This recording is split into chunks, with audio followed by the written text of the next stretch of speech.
श्री गुरुदेवाय नमः। श्री मात्र पितृदेवो भो नमः। श्री गणेशाय नमः।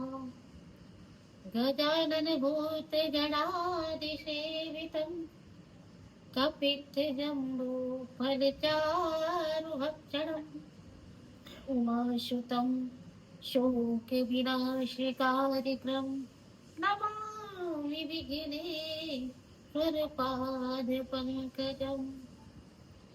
नीलाम्बुज श्यामलकोमलाङ्गं सीताश्रमारोपितवामभागं पाणो महासायकचारुचापं नमामि रामं रघुवंशनाथम्।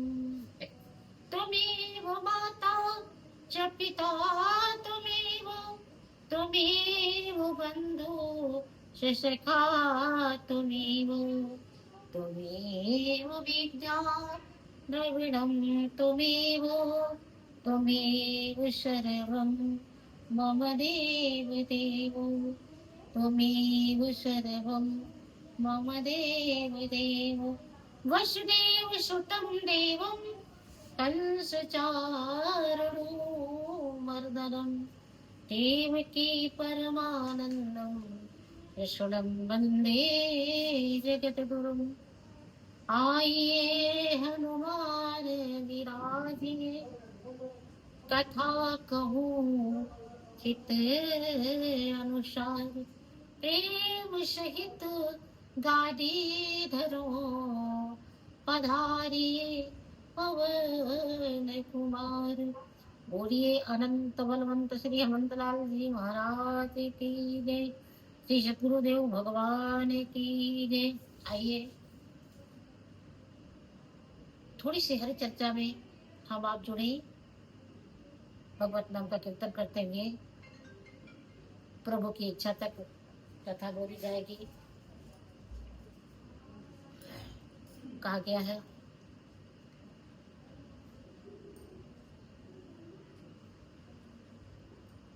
कथा सुनने के लिए। एक बार मैया भवानी हमारी जगदम्बा माँ अपने भूत भावन भगवान भोलेनाथ के संग कथा सुनने के लिए विचार बनाती है और कहती है, प्रभु मुझे दुनिया के कष्ट के हरने वाली कथा सुनाने का प्रयास कर। भगवान से बड़े प्रसन्न होते हैं और कहते हैं, चलो भवानी एक बार कुंभज सिपाही, एक बार कुंभज सुमाही। और कुंभज ऋषि के आश्रम में कथा सुनने का प्रयास माता जगत जननी जगदम्बा ने किया।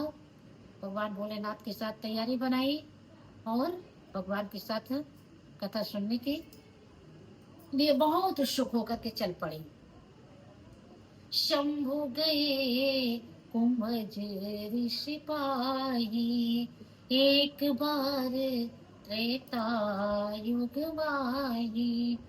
संग सती जग जननी भवानी, संग सती जग जननी भवानी। अपूजहि स्यो अखिलेश्वर जानी, पूजहि स्यो अखिलेश्वर जानी।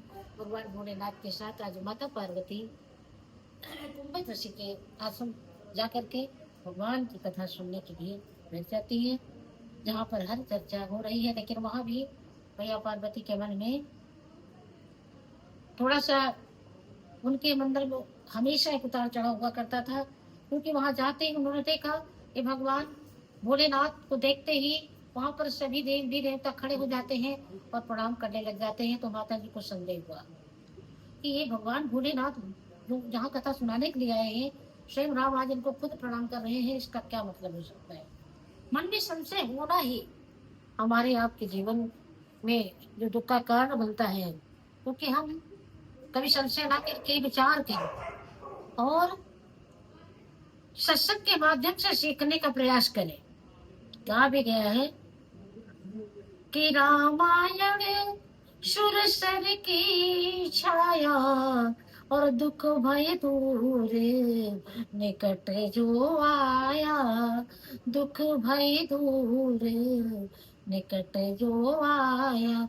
जो हमारे यहाँ रामचरितमानस हर हिंदू परिवार में रखा हुआ है, जो भी भक्ति भाव से भरे हैं, हर हिंदू के घर में आपको रामायण प्राप्त मिलेगा। और कुछ तो रामायण पढ़ने के बहुत शौकीन होते हैं, पढ़ने तक रखते हैं। रामायण में जो लिखा होता है हम उसको अमल नहीं करते हैं। रामायण पढ़ तो लेते हैं पर रामायण की मानते नहीं है। तो प्रेमियों कहा गया है कि पढ़ते हो अगर रामायण जो, अगर आप रामायण को पढ़ते हैं, कि पढ़ते हो अगर रामायण जो, तो राम तुम्हें भी बनना होगा। और चलो सिया के पद चिन्हों पर अब इतिहास बदलना होगा। चलो सिया के पद चिन्हों पर अब इतिहास बदलना होगा। रामायण की रचना महात्मा तुलसीदास जी ने की और इसमें पूरा सहयोग भगवान भोलेनाथ का था। लेखक भगवान भोलेनाथ स्वयं थे। लेकिन जिस रामायण की रचना स्वयं महात्मा तुलसीदास ने की, आज अवध धाम की नगरी में एक बार बहुत बड़ी मीटिंग हुई और उस मीटिंग में अवध नगर के सभी नर नारी राजा प्रजा सभी एकत्रित हुए, जिसमें हमारी 3 महिलाएं सबसे आगे बढ़ती हैं और वो कोई साधारण नहीं है। पहली महिला में से नाम आता है मैया कौशल्या और दूसरी में हमारी माता जी तुलसी जी की माँ है हुलसी मैया, तीसरी में अंजना मैया जो कि हनुमान जी की माँ है। और मीटिंग में चर्चा हो रही थी कि किसके पुत्र ने सबसे बड़ा कार्य किया है इस संसार में, किसके बेटे ने नाम कमाया है, यशोगान के नाम का हुआ है। तो भाई सबसे पहले कौशल्या जी खड़ी हो जाती हैं और अपने पुत्र का बखान करना प्रारंभ कर देती हैं।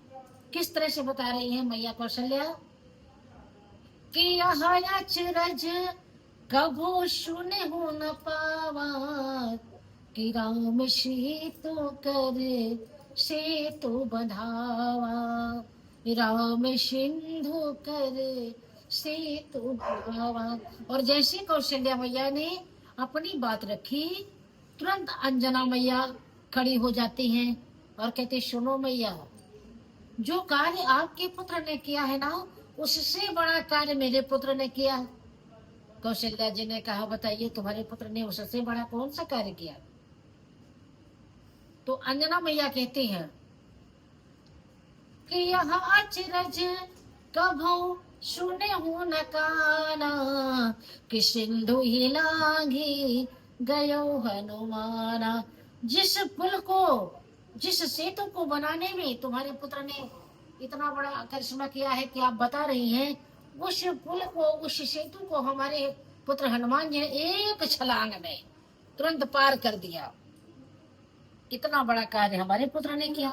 तब तक अंजना मैया खड़ी हो जाती है, हाँ तुलसी मैया खड़ी हो जाती है जो कि तुलसी की माँ है, और हाथ जोड़ करके वहां पर बैठे सभी सदस्य, सभी प्रजाओं से, सभी माताओं बहनों से हाथ जोड़ते हुए बताती हैं कि हम तो भाई एक छोटे से बेटे की माँ हूँ जो कि आप सबके चरणों की धूली में ही है। मेरे बेटे ने जो कार्य किया है मैं वो बताना चाहती हूँ आप सबके बीच में। मेरे बेटे तुलसी ने क्या किया है, कहा कि आप ही बताइए। तो आज मैया तुलसी बताती हैं कि यह अचरज कभो सुने हो न पावा, कि नाम लेते नर भव तरि जावा, नाम लेते नर भव तरि जावा।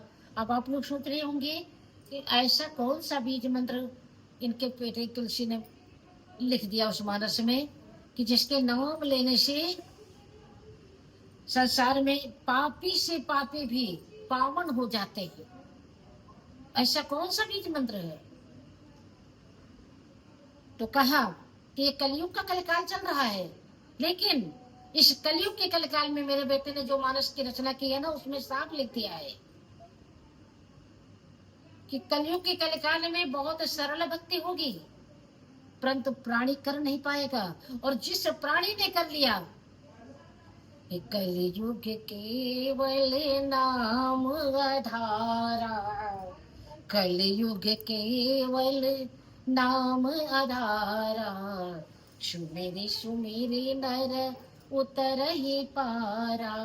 इस कलयुग के कलकाल में जो भक्त सिर्फ परमात्मा का भजन करेगा, सुमिरन करेगा, सद्गुरु के बताए रास्ते पर चलेगा, सिर्फ नाम लेने मात्र से उस जीव का कल्याण हो जाएगा, भव से पार हो जाएगा। लेकिन बात आती है कि हम मानस पढ़ तो लेते हैं, लेकिन उसमें क्या लिखा है उस पर अमल नहीं करते, मानस की मानते नहीं है। ये हमारे जीवन की विडंबना है। तो आए हम उस परमात्मा से ये मांगे कि हे प्रभु परमात्मा, जिसलिए ये मानव तन आपने दिया है, क्योंकि कहा भी गया है कि लख 84 भ्रम के फिर का अटके आए, और अब की पाशा ना मिला तो फिर 84 जाए। हे मेरे परमात्मा, हे मेरे सतगुरु, मुझे ऐसा वरदान दें, ऐसा कोई उपाय बताएं जिससे कि इस संसार में बार बार हमको जन्म लेना और मरना ना पड़े, हमें मोक्ष की प्राप्ति हो, हम आपके चरणों में विलीन हो जाएं, ब्रह्मलीन हो जाएं, बार बार संसार के दुख में ना फंसें। और इसी के साथ हम अपनी वाणी को विराम करते हैं। बोलिए सतगुरुदेव भगवान की जय।